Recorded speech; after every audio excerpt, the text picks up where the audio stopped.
Our planet is home to billions of living beings, from microscopic one-cell organisms to huge mammals. All of them are biological units that make up the Earth's living shell, the biosphere.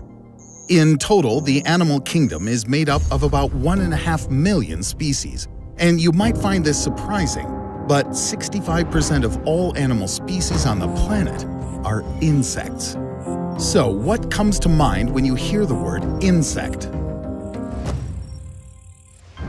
Something small and insignificant, perhaps. Something that may cause a certain inconvenience, but not so serious as to provide a reason for worry. Unless, that is, of course, you're a farmer and a swarm of locusts threaten to devastate your crop. For an ordinary person living in Europe or North America, when we hear or think of the word insect, this likely conjures up a mental image of a mosquito, a fly, a spider, or a cockroach.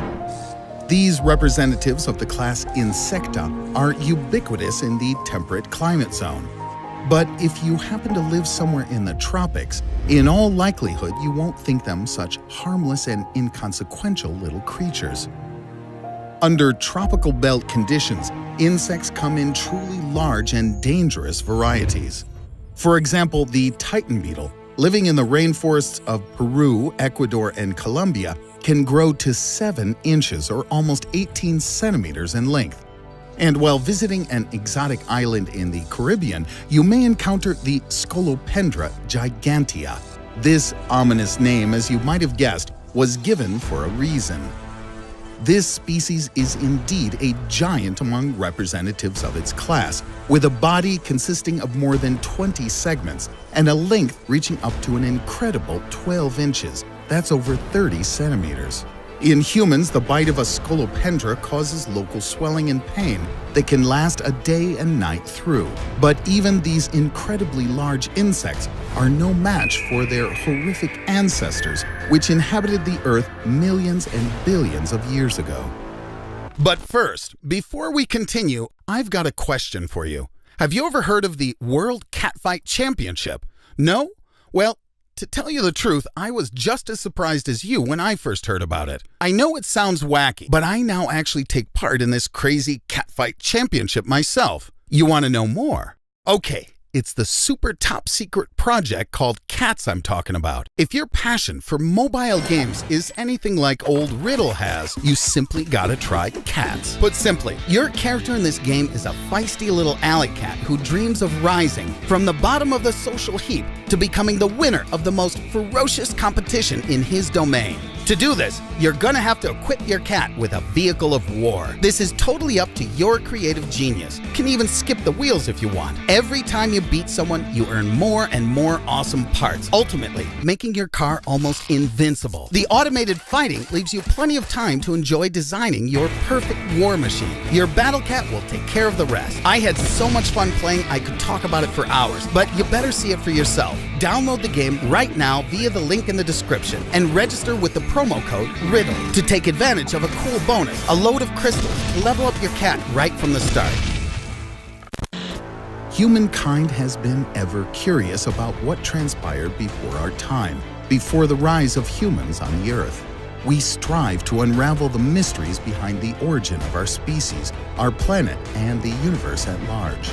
Various research and excavations have provided scientists with only a fragmentary picture of what transpired at certain points in the past.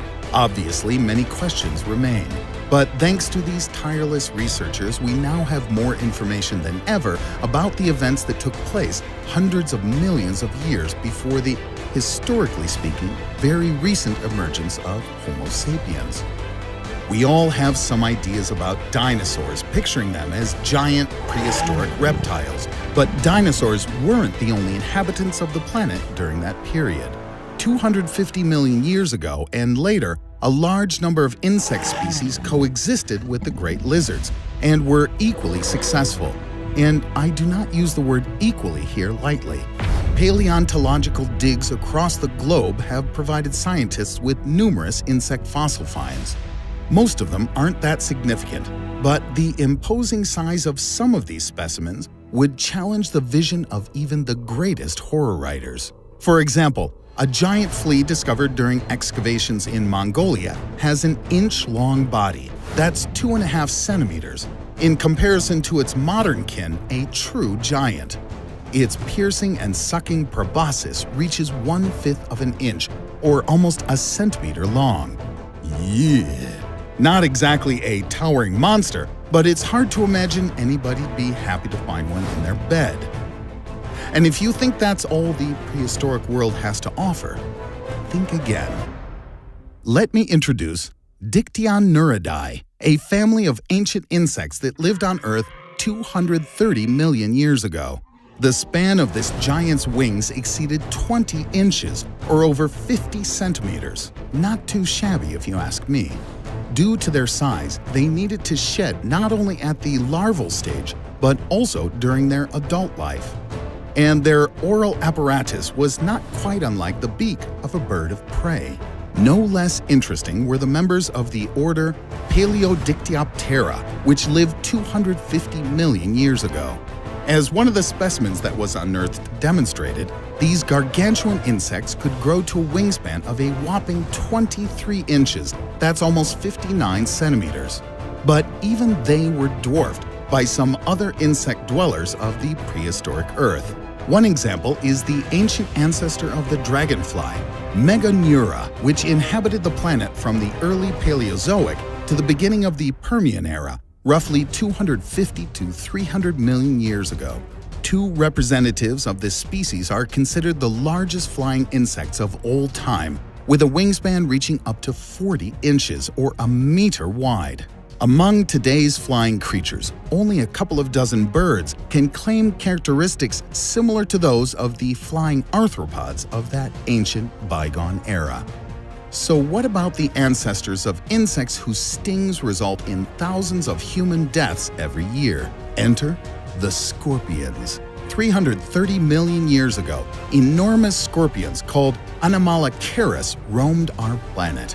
These frightening creatures reached up to 28 inches or 71 centimeters long. One can scarcely imagine, and must shudder at the thought, of how many people could fall victim to this creature's sting were they still to exist. The terrestrial version of the oldest scorpion is worlds apart from its seagoing aquatic cousin. This giant sea scorpion was a typical inhabitant of our planet between 460 and 250 million years ago. Just recently, scientists managed to find a petrified claw of one specimen, which gave us some idea of the enormous size this monster could actually achieve.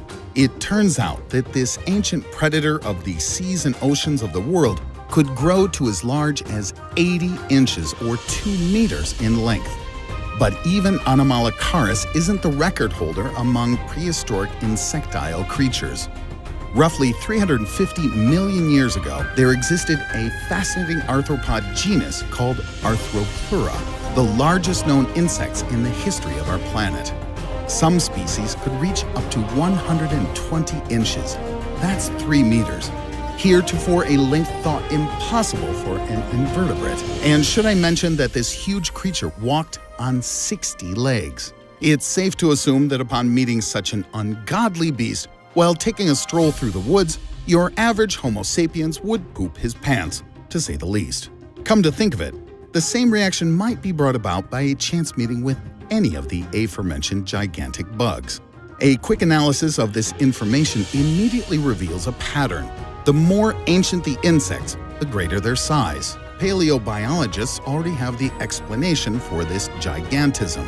In the era of dinosaurs, the atmospheric pressure on Earth was about 8 atmospheres, and even greater, up to 12 atmospheres in earlier times.